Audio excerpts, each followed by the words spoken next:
All right, we're going to turn now to another Democratic lawmaker, Senator Kirsten Gillibrand, who says on another very important topic that she's going to do everything she can to block President Trump's Supreme Court nominee. What does that mean?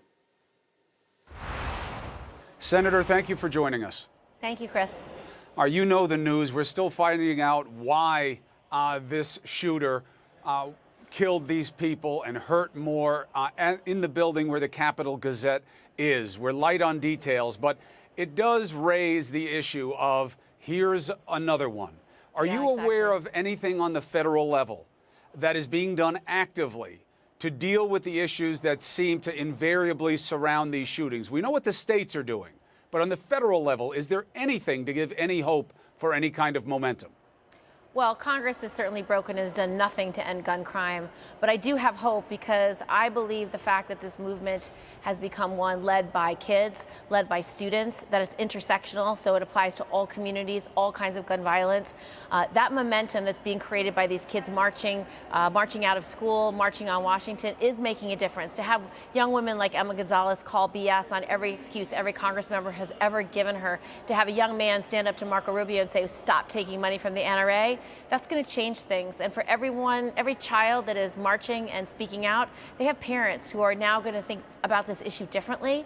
And that's going to happen in red states and blue states and purple states. So I actually am optimistic that when we do flip the House and possibly the Senate, our first vote can be on common sense gun reform to actually ban the assault weapons and the large magazines, ban the bump stocks, have a universal background check system where terrorists can't get access to weapons, and then have the investments in mental health that have been needed for a very long time. I think that is all possible, especially if we can flip the House and Senate.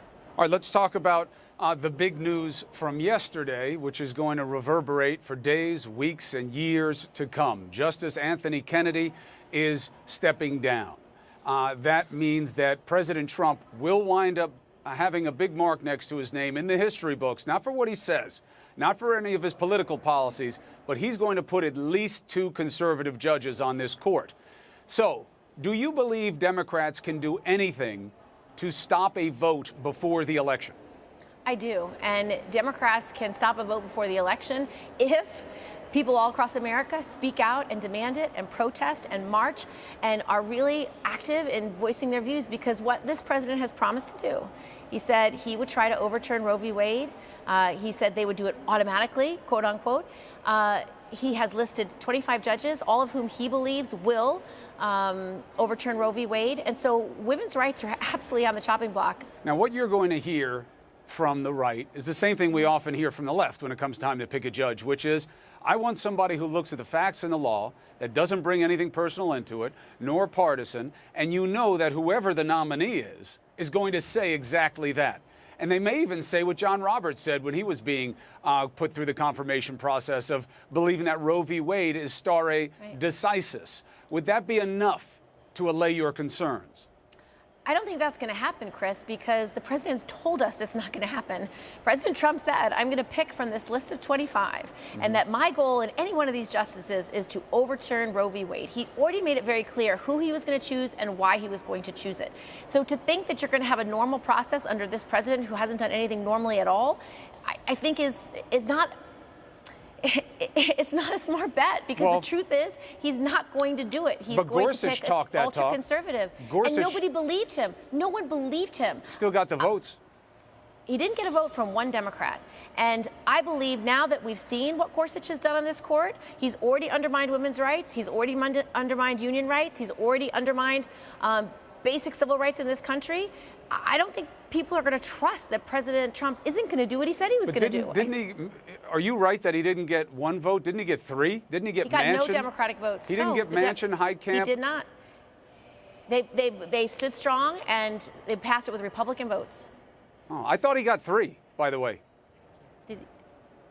You might be right, Chris, but I believe this Democratic caucus will stand together, because you're really deciding whether or not you value women and you want them to have basic civil rights and civil liberties over their own. But it does raise a good issue, though. You know, you have people who are vulnerable in some red states, and I was laying it out for the audience last night. The Democrats have to make sure that they have all their own on board first, because you've got some people who are vulnerable, and they may see this in terms of a survival mode for them, to go along with the president. What do you say to those Democrats?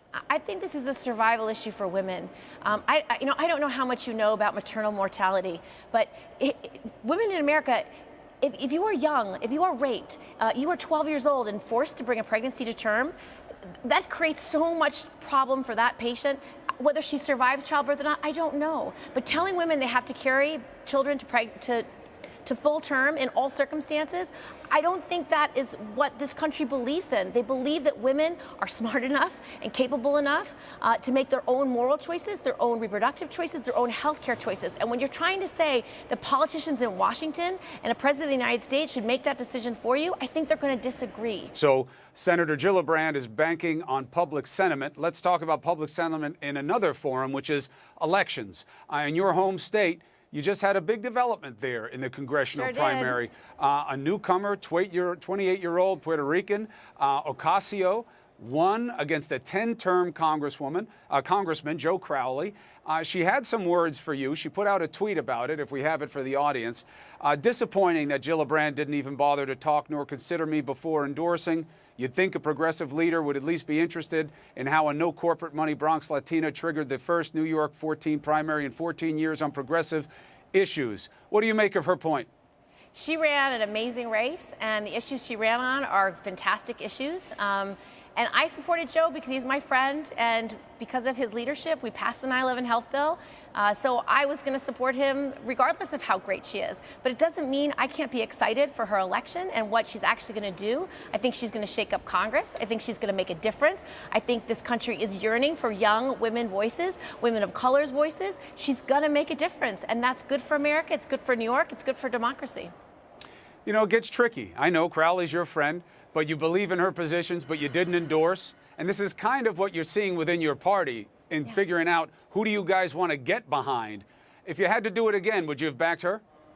No, I mean, I backed Joe for a reason. We've worked together for a decade, and we worked really hard on a lot of legislation, including the 9/11 health bill. So he earned my vote. But it doesn't mean that Alexandria is not going to come to Washington and make a difference. She's also got some positions that are even to the left of Bernie Sanders. She wants to get rid of ICE. Now, what are you going to do with your party if you do come into a majority and you have a significant number, or at least an influence, of people who have that kind of a position? Yeah. Well, I agree with it. I don't think ICE today is working as intended. Well, you think you should get rid of the agency? I believe that it has become a deportation force, and I think you should separate the criminal justice from the immigration issues, and I think you should reimagine ICE under a new agency with a very different mission and take those two missions out. And so we believe that we should protect families that need our help, and that is not what ICE is doing today, and that's why I believe you should get rid of it, start over, reimagine it, and build something that actually works. All right. Senator Kirsten Gillibrand, thank you very much for making the time. We know you got a vote schedule. Appreciate it. Well, thank you, Chris. I appreciate it.